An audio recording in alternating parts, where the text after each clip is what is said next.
बाबा काय? अहो तुम्ही औषधं घेतलीत ना?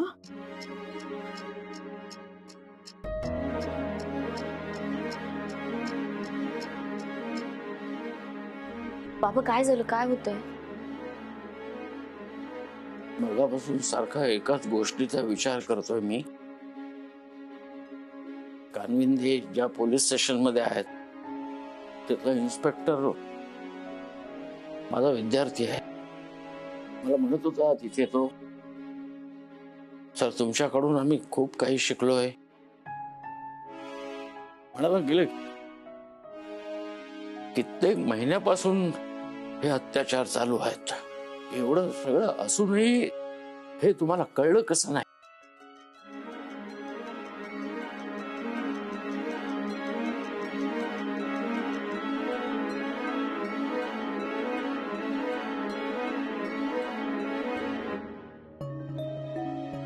दीदी, मी तुला पुन्हा पुन्हा विचारतोय, नेमकं असं काय झालं होतं? एवढं होऊनही तुम्हाला एका शब्दाने सांगितलं नाहीस? बाप म्हणून कमी पडलो मी.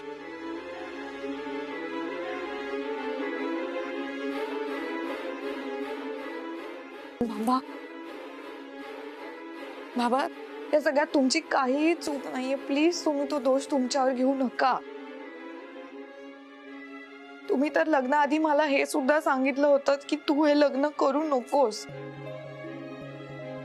पण बाबा मीच नाही ऐकलं. मी त्यांच्या प्रेमात होते म्हणून हे लग्न झालं.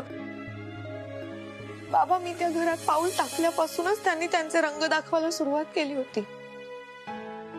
माझं प्रेम होतं ना, म्हणून मी दुर्लक्ष केलं.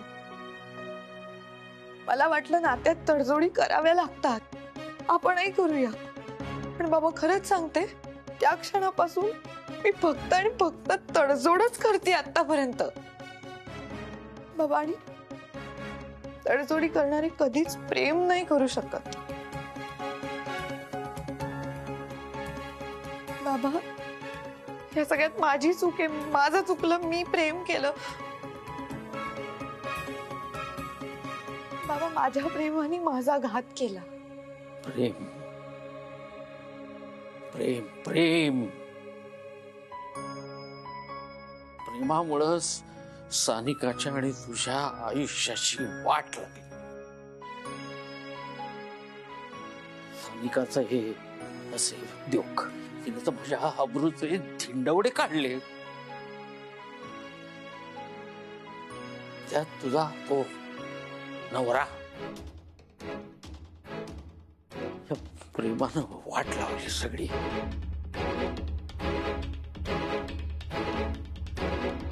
बघतेस ना काय काय झालं या प्रेमामुळे, ते पाहिलंस? या प्रेमामुळे माझ्या दोन्ही मुलींच्या आयुष्याची वाताहत झाली. तू शब्द दे मला, कुणाच्याही प्रेमात पडणार नाहीस.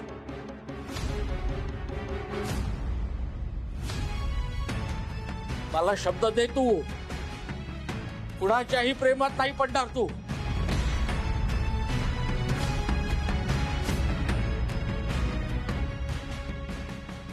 तू लग्न नाही केलंस तरी चालेल, आयुष्यभर तुला सांभाळीन मी. पण एक बाप म्हणून एवढं माझं सांगणं ऐक. कधीही कुणाच्याही प्रेमात पडू नकोस.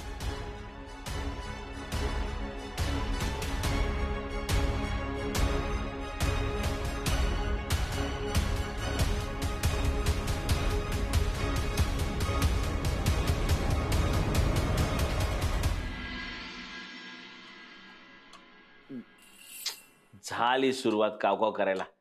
अरे जरा भूक लागली की कावकाव करतात. जरा म्हणून स्वस्त बसू देत नाही. ए ए ए ए ए असं ओरडायचं नाही. खायला मिळणार, जयश्री काकू आपल्याला खायला देणार. भांडू नका मिळणार. थांबा मी जयश्री काकूंना सांगतो. जयश्री काकू जयश्री काकू, ओ जयश्री काकू. काकू कुठे गेल्या? काल तर मला म्हणाल्या होत्या तुझ्यासाठी मुगाचा हलवा केलाय. आता मुगाचा हलवा फ्रीज मध्ये ठेवला असणार. मूग मूग पेली का है खाने वाले का नाम. चलो चलो चलो चलो, मुगाचा हलवा. हे काय? काकूने माझ्यासाठी सरप्राईज ठेवलंय. काकू पण गंमतच करतात. पेस्ट्री. वा वा वा. वा, काय पेस्ट्री बनवल्या. काय बघतोय? काय चाललंय तुझं? काय झालं? काय झालं? कुणाला विचारून हात लावलाय पेस्ट्रीला? अगं जयश्री काकू माझ्यासाठी सरप्राईज ठेवतात ना, त्यातलंच आहे. शी शी शी. सासूबाई आणि भाऊजींनी ना घरातल्या सगळ्या नोकरांना फार वाईट सवयी लावून ठेवल्यात. एकतर ते बाबू काका तसे, आणि तू हा असा. हे बघ सत्तू, नोकर आहेस, नोकरासारखा वाग, नाहीतर या घरात येऊन देणार नाही. सॉरी. ते इकडे.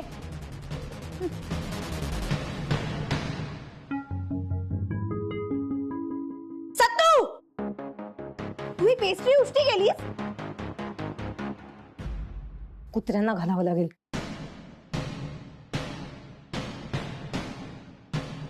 सत्तू, मी तुला शेवटचं सांगते, नोकर आहेस, नोकरासारखा राहा. उगीच आमच्या डोक्यावर बसू नको. कोणाला नोकर म्हणालीस सानिका? अजून कोणाला भाऊजी?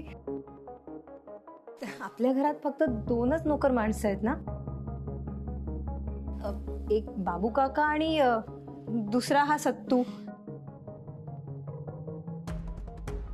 आपल्या घरात कुणी नोकर नाहीये सानिका.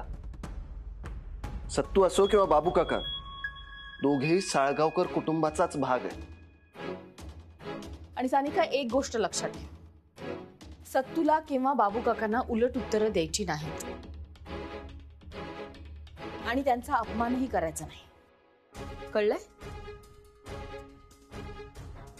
कमाल आहे तुमची सासूबाई. सत्तू सारख्या माणसाला सरळ करण्याच्या ऐवजी तुम्ही मलाच धमकी देताय. धमकी नाही सानिका, आई फॅक्ट सांगते. सत्तू असो किंवा बाबू काका, दोघेही आपल्या कुटुंबाचाच भाग आहे. तेव्हा त्यांच्यावर आवाज चढवून बोललेलं किंवा त्यांना अपमानास्पद बोललेलं मी खपवून घेणार नाही. अहो पण भाऊजी, सानिका, माझ्या मते आता सगळं क्लिअर झालंय, यावर चर्चा नको. पण मी काय म्हणते भाऊजी, तू काही म्हणूच नकोस. त्यांनी जेवढं सांगितलंय तेवढं फक्त लक्षात ठेव. कळलं?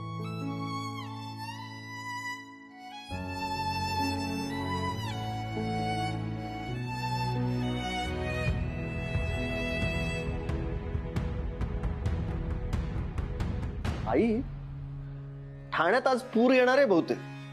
पाणी बघ.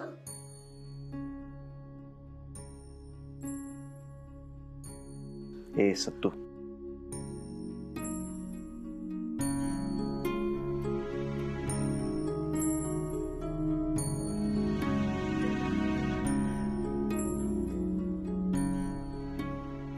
सत्तू, वेडा कुठला. हा, बर, तुला काय खायचंय सांग, तुझ्या आवडीचा काहीतरी करते. मस्त नाश्ता बनवते. थांब. नाही नाश्ता नको आई. का? कारण आज सत्तूच्या पोटातल्या कावळ्यांना बर्गर खायची इच्छा. हो ना? आम्ही बाहेरच नाश्ता करून येतो. बर, चल. बॅग घेतो. सावकाश जा रे.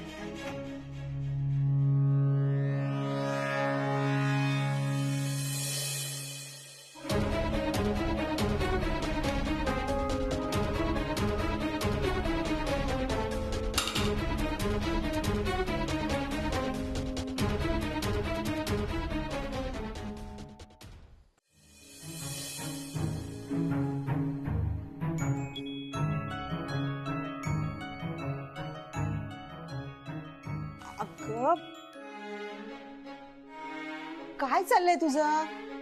कितीदा सांगितलं ग तुला, एका वेळी एकच काम करत जा. आता अभ्यास पण करतेयस, भाजी पण करतेयस, भाजणार नाही का तुला? आई अगं तू टेन्शन घेऊ नकोस, काही होणार नाही. आणि माझा खूप अभ्यास राहिलाय. तू ना काही बदलणार नाहीस ना दीपू. आई काय करतेस, पुस्तकावर उडेल ना. देशपांडे सरांची मुलगी शोधतेस, स्वतःपेक्षा पुस्तकांना जास्त जपणार. आता आई मला अभ्यास करू दे, जातो.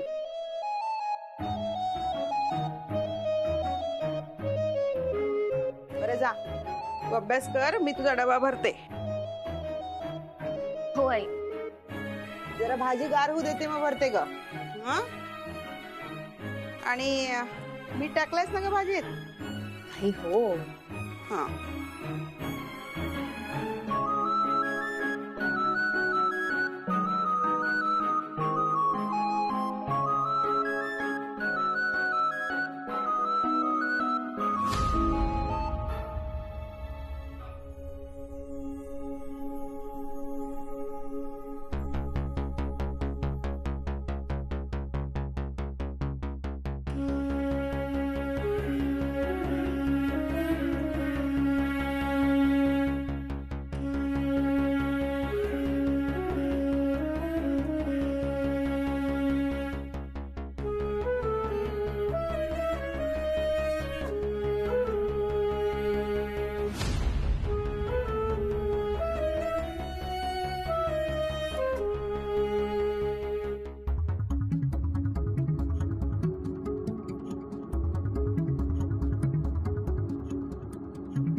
दीपू,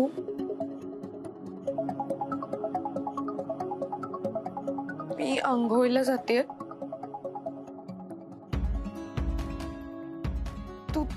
तू जरा प्लीज बाथरूमच्या बाहेर उभी राहतेस का?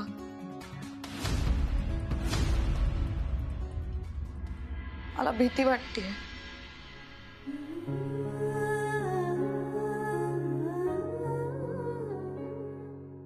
दीदी, आता तू तुझ्या घरी आलीस ना, पण घाबरायचं काहीच कारण नाही. आणि आम्ही आहोत ना तुझ्या बरोबर.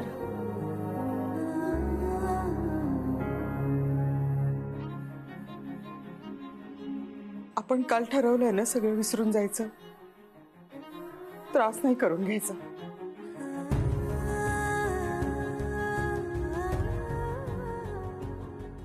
हो, पण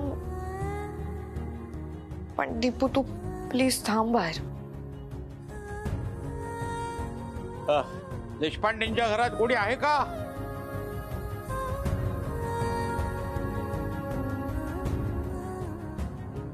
काय काय तुमच्या तिघींचे चेहरे असे उतरलेले का?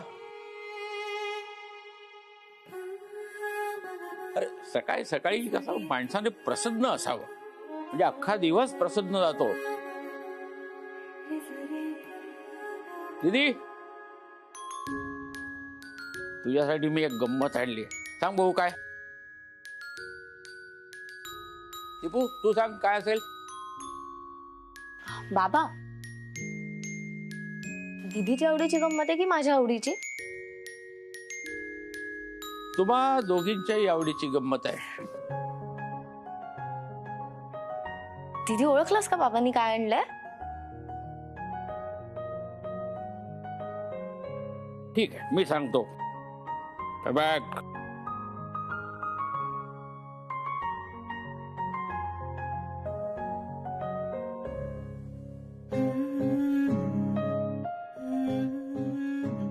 तुझ्या आवडीचे कडक बुंदीचे लाडू.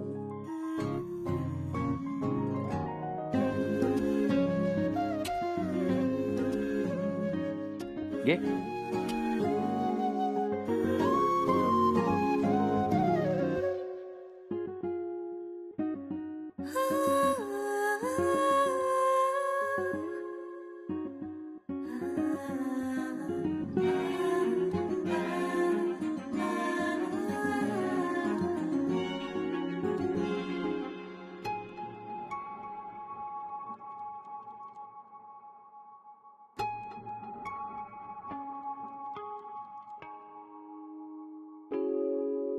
मला दीदीच्या लहानपणीची गंमत आठवली याच्यावरून. पूर्वी मी आणायचो ना कडक बुंदीचे लाडू, तेव्हा दीदीला ते चावता यायचे नाहीत, मग खलबत्त्यात कुटून कुटून अशी खायची. आता हे तसंच झालंय.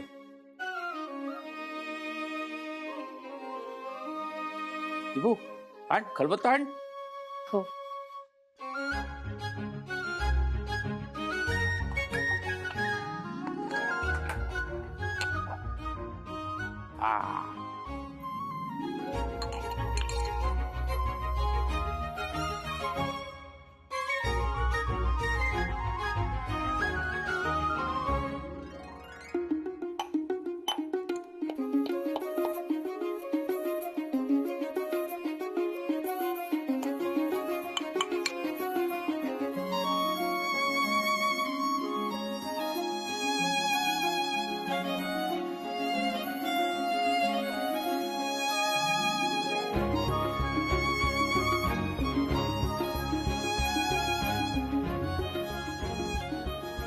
मी आलेच. दीदी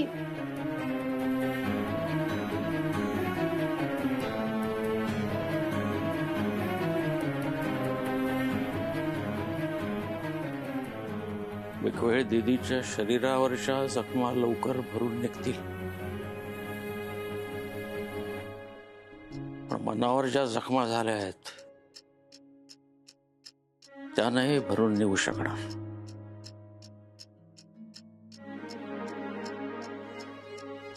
मालती, मला वाटतं आपण दीदीला डॉक्टरला दाखवावं उशीर व्हायच्या आधी. बाबा मी एक काम करूया, आपण आत्ताच जाऊया. मी येते तुमच्यासोबत. चल. तू जा, बँकेत जा, मालती येईल बरोबर. हो दीपू, तू अभ्यासाचं आणि कामाचं बघ, मी जाते बाबांसोबत. हा दे, तू जा बाळा.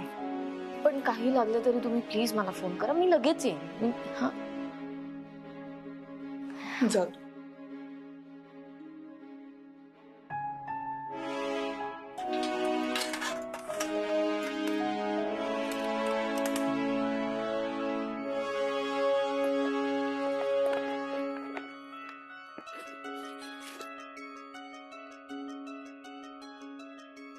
आई बाबा येते मी. हो.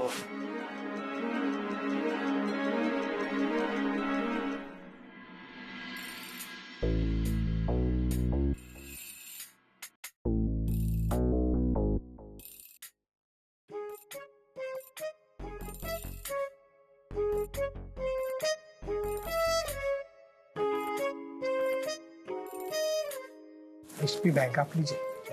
Good morning sir. Good morning. Good morning sir, ते बघा, आज काही काम नाही वाटतं हिला. पुस्तकात डोकं खुपसून बसलीये. कसं आहे शेषाद्री मॅडम?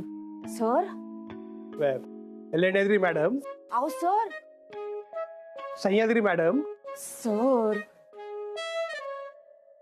अहो मीनाक्षी कुंटे, तुम्ही कुंटे मॅडम म्हणता मला नेहमी. आज काय झालंय तुम्हाला? अहो त्याच नावाने हाक मारा. हा काय काय म्हणतो मी तुम्हाला? कुंटे मॅडम. हा तर Sunte madam. Sir Kunte madam. Kunte madam जमलं. कसे दीपिका मॅडमला 6 महिने झालेत ना बँकेत लागून, तर त्यांचा उद्या इंटरव्ह्यू आहे, त्याच्याकरता अभ्यास करतायत त्या परमनंट होण्याकरता.